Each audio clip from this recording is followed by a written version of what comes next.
आप यूपी को बिलोंग करते हैं Manoj ji? I belong to Kanpur, actually मेरी पैदाइश कानपुर। तो फिर वो जो बेल्ट है, कहीं ना कहीं मैं अगर ये गलत नहीं होंगी ये बोलने के लिए कि आपने जो यूपी की पॉलिटिक्स है, क्योंकि पत्रकारिता में रहे और मैं 91 में तो आपने अपना पत्रकारिता का करियर शुरू किया, लेकिन कॉलेज डेज में जो 80s का वक्त होता है, जो ग्रूमिंग ईयर होते हैं, वो आपने एक सपा की जो पकड़ थी यूपी की पॉलिटिक्स में, जिस तरह से चीज़ें उभरी थी और जिस बहुत सारे उस वक्त केसेस हुए थे, चाहे फिर हम राम जन्मभूमि वाला पूरा कांड ले लें, बहुत सारी चीज़ें उसी वक्त, वो सब राइट वही टाइम था। तो आपने यूपी के पॉलिटिक्स को देखते समझते हो, और ये बात कहनी गलत भी नहीं होगी कि जो है सत्ता के गलियारों का जो रास्ता है वो उत्तर प्रदेश से होते हुए ही निकलता है। तो ऐसे में बहुत करीबी से ये पॉलिटिक्स देखना, सब कुछ देखना, वो भी एक कहीं ना कहीं ड्राइविंग फोर्स था कि इस तरीके की किताब में अटेम्प्ट करूं कि एक वो माफिया कल्चर था उत्तर प्रदेश का एक टाइम पे, जो कि मैंने अभी शुरुआत में बोला कि उस वक्त कहा जाता था कि थरथराती थी एडमिनिस्ट्रेशन भी और पुलिस भी, ऐसे ऐसे नाम थे और वो पावर में वो नाम थे। बिल्कुल। Actually I have started with Dainik Jagran in 1991 from Kanpur, जो हेड ऑफिस था वहाँ का।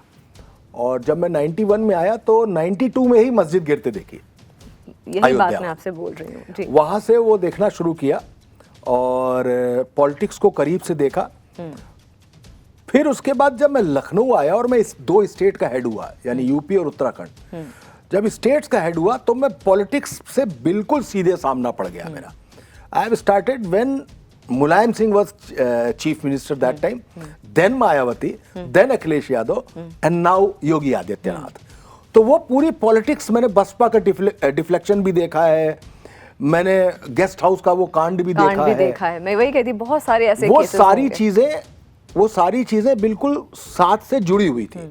तो उस समय का एक कल्चर था, चाहे मुख्तार अंसारी हो, चाहे अतीक अहमद हो, और तो और छोड़ दीजिए, आप इधर बुंदेलखंड की तरफ चले जाएंगे तो वहां रिवाइंस हैं, बीहड़ जिनको बोलते हैं, डकैतों का साम्राज्य हुआ करता था वहां पे।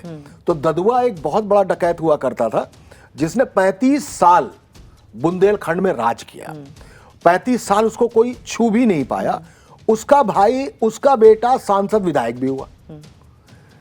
तो ये जितने नाम हैं, बहुत सारे नाम हैं, मैं यहाँ पे 20-40 नाम ले सकता हूँ माफियाज के, लेकिन मैं वो नाम लेना चाहूंगा जिनको दर्शक जानते हैं अच्छी तरीके से।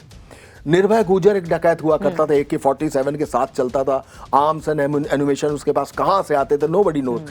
इन सबके एनकाउंटर्स देखे। जगजीवन परिहार एक होता था, वो वहां से लेके राजस्थान तक मार करता था।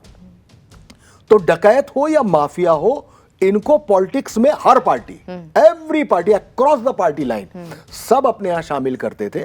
वजह ये एक माफिया जो होता है, जैसे अतीक है, तो अतीक इलाहाबाद पश्चिम या दक्षिण की सीट नहीं लड़ेगा, वो आसपास की 5-10-12 सीटों को प्रभावित करेगा। बताए दे तुम वोट देगा है सपा का तुमके। तो ये जो बात है ना, इन्फ्लुएंस जो है, उनकी दबंगई जो है, इन्फ्लुएंस थोड़ा सा पॉजिटिव शब्द है, जो दबंगई, जो गुंडई, जो माफियाज्म है, उस दम पर ये सीटें इकट्ठा करते थे पॉलिटिशियन।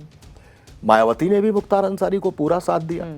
अतीक के मारे जाने के कुछ दिन पहले ही मायावती ने अतीक अहमद की पत्नी को मेयर का टिकट दिया था इलाहाबाद से। ये सब लोग इस तरीके से लड़ाते थे। और देखिए, एक बहुत सही बताऊं बात आपको, ये जो वोटर्स नाम की चीज है ना, तो जब किसी मुख्तार अंसारी, किसी अतीक अहमद की कॉन्वॉय जब किसी मोहल्ले में जाती थी और जिसके घर पे रुक जाती थी, उसको अनसीन पावर डेलीगेट हो जाता था। अरे इनके यहाँ तो अतीक आते, तो पूरा इलाका डरता है कि इनके यहाँ से बहुत संबंध है। एक डिप्टी SP थे, मैं फिर नाम भूल रहा हूं उनका, उन्होंने एक कार्बाइन लूटी थी मुख्तार अंसारी के गैंग ने।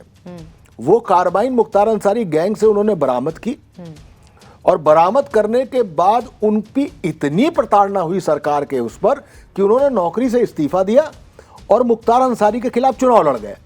अब जब वो चुनाव लड़ते हैं, क्लासिक चीज, जब वो चुनाव लड़ते हैं तो मुख्तार अंसारी के वोट और उनके वोटों में जमीन और आसमान का फर्क था। यानी जनता ने भी उस ईमानदार पुलिस ऑफिसर को नहीं चुना, उसने मुख्तार को चुना, डर को चुना, गुंडई को चुना। और एक्चुअली मैं कहूंगा कि वो जो ऑरा होता है ना, वो ऑरा उनको पसंद भी होता है। बात केवल डर की नहीं है, हर आदमी चाहता है कि वो राजा बने। राजा कैसे बनेगा? राजा तो गुंडों का राजा कोई एक होगा ना, जो माफिया होगा।